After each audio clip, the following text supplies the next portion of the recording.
luckily, we replenished the farm system, but I think for us to be competitive in 2024, I don't know if a lot of that farm system is going to be ready. So what do we have to do? We have to turn to the free agent market. So I thought I would take a look at some of the top free agents that could be a fit. This is kind of an early, possibly premature look, considering free agency doesn't start until November or after the World Series. So another month. But I know a lot of people would be very happy and overjoyed, frothing at the mouth to go out and sign Shohei Ohtani. And I'm here to say, no, don't do it. I don't want to be the wet blanket, but I gotta be wet. I gotta saturate and dampen the mood, because for us to sign him for an ungodly amount of money, and he's a DH in the pitcher, but then he gets hurt and he can't pitch. Okay. Now we're just paying for a DH. And then maybe he gets hurt again and he's not a DH. So now we've lost effectively 2 positions for one player. You know, that's it's tough. That's hard for me to swallow. So I'd say, and anyways, Shohei's like pretty much said that he wants to stay on the West Coast. He doesn't want to come east. So I think that's a no for me, dog. And it's just unlikely. I don't think it's, a lot of people are saying that it's just not going to fit. Other than us just having money, Steve Cohen's wallet, it's like, it doesn't look like it's a fit. So who else amongst the top free agents would be a fit? Currently, I think he's the number 3 ranked free agent. I could be wrong. Third baseman, Matt Chapman, former Oakland A turned Toronto Blue Jay. Offensive production dipped in 2021 and 2022. He was still a solid power hitter during those 2 seasons, and earned his 3rd Gold Glove in 2021.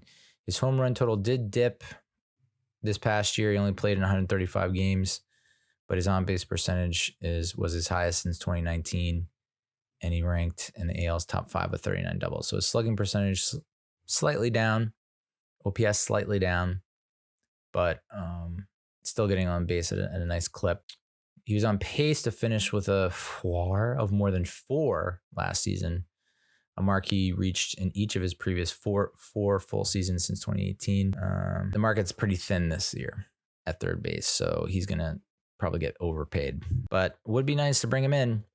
How old is he? I think he's 31. And SpotTrack has his market value at 6 years, $103 million for an average annual salary of $17.2 million, which would rank 9th amongst third basemen and 78th overall in the majors. His contract would be similar to those of Dansby Swanson, Michael Conforto, Brian Reynolds, and Josh Bell.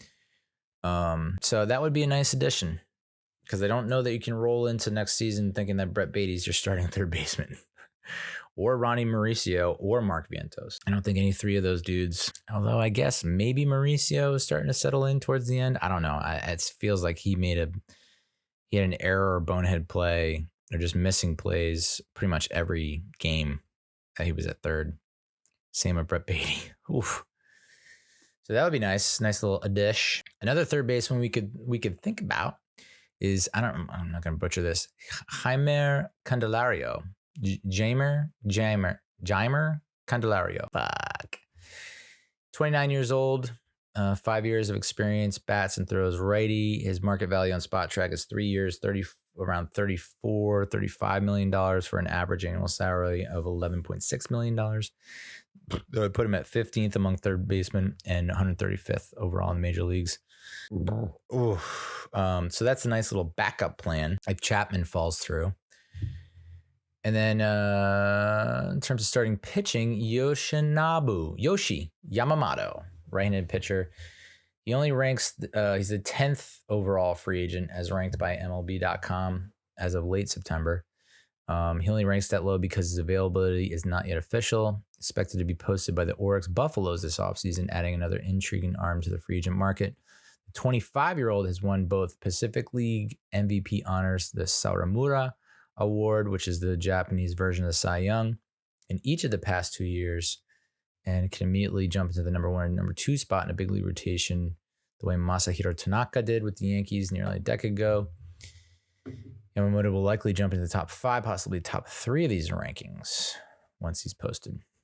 So I don't know if that's happened yet, but his potential fits are the Dodgers, Mets, and Red Sox. So I know we've been clamoring for it. Some people think that Kodai Senga can give us some pull there. Senga came out and said that it's not good if he's the ace. He doesn't want to be the ace. So if he's still the ace next season, that's probably not a good thing. It's kind of like self-deprecation humor, but also like that's pretty nice to hear. I mean, you could twist it and say like, oh, he doesn't have the confidence to be the ace, to be the number one.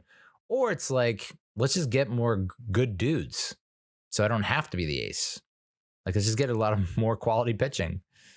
And, even though he was the ace and can be the ace, it's just cool to see and hear him be so self-deferential. I don't know if that's the word. Probably not.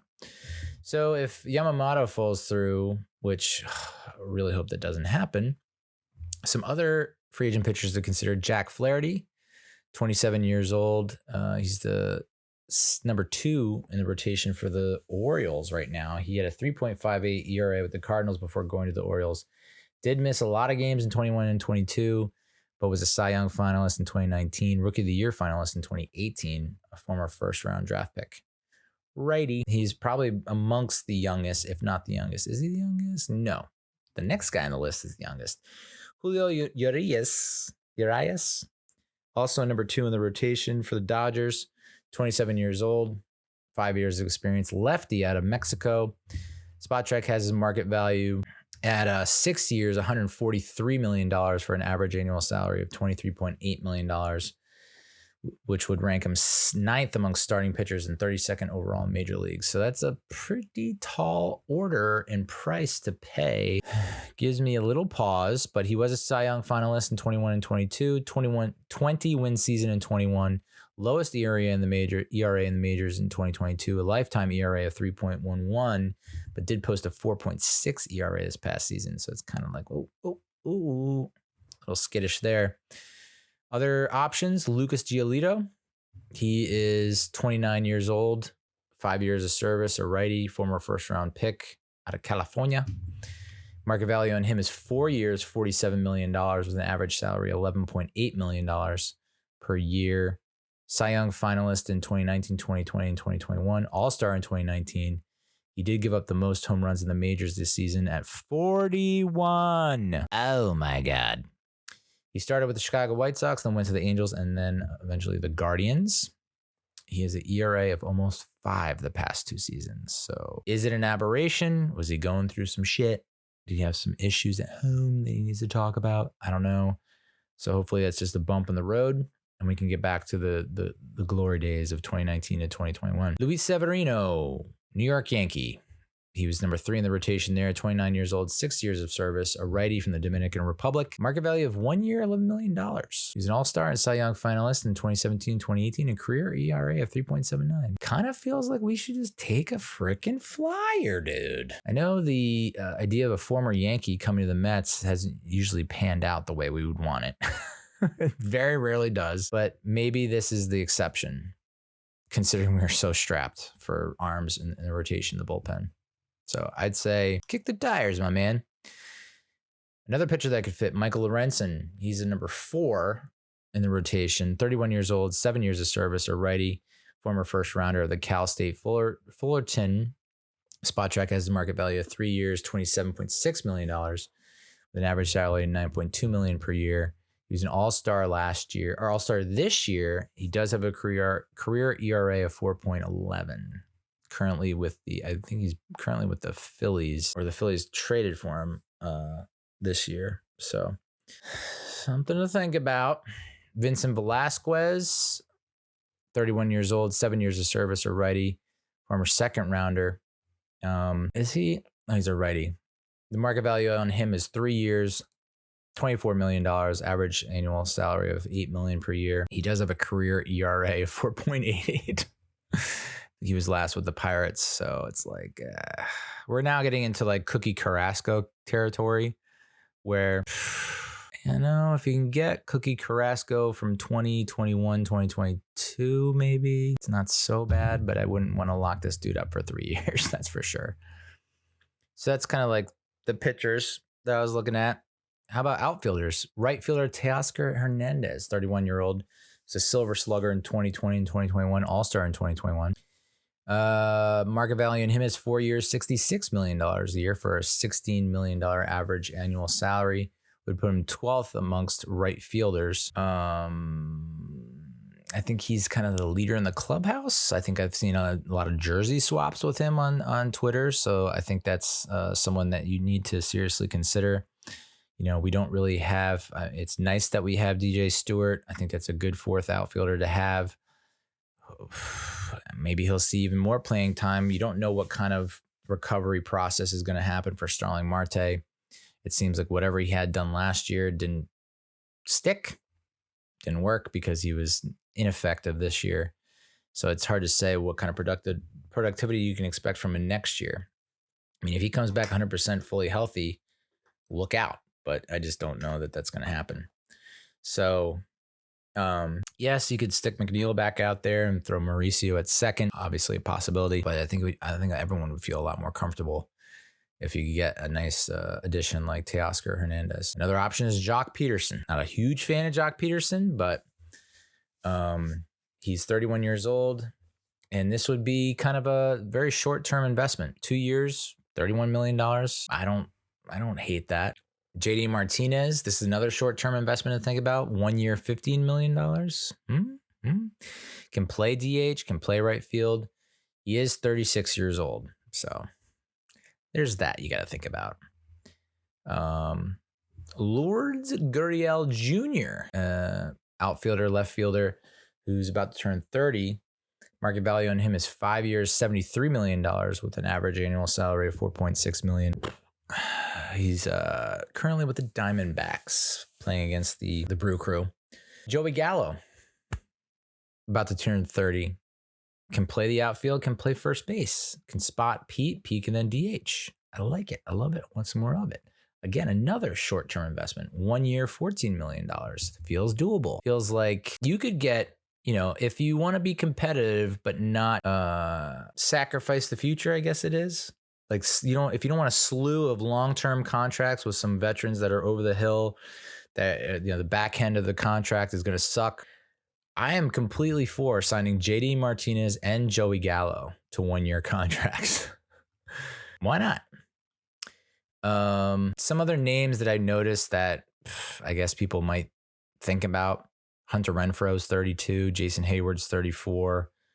I don't know if Conforto opted out of his contract. I don't think he did. I could be wrong, but I don't know if he even wants to return the Mets. Maybe. Charlie Blackmon would be interesting, but he's also 37. And then I know that Brian Anderson's 31. He can play outfield and third base, which is interesting because I think I dig the versatility there. So yeah, those are the free agents that are kind of on my radar. It'd be interesting to see what you guys think. It'll be, as it has been the past 2 or 3 off seasons, a very interesting off season. BC, it's like we made the push in the off season before, in 2021. We made the push in 2022, and I think we're going to make another push here. But maybe it's a different approach. I don't think we're going to be handing out any $45 million average annual salary contracts. I'd much rather see us spread the wealth. We need a lot of dudes. We have a lot of needs. And so I think it would be foolish to throw all kinds of money at one player, as much as I freaking love Shohei Ohtani. And I think it would be so cool. It just feels like too high of a risk. And I feel like there's other avenues we should take. And it starts with Yamamoto, Chapman, Gallo, Martinez. Oh boy. Probably going to catch some heat for that.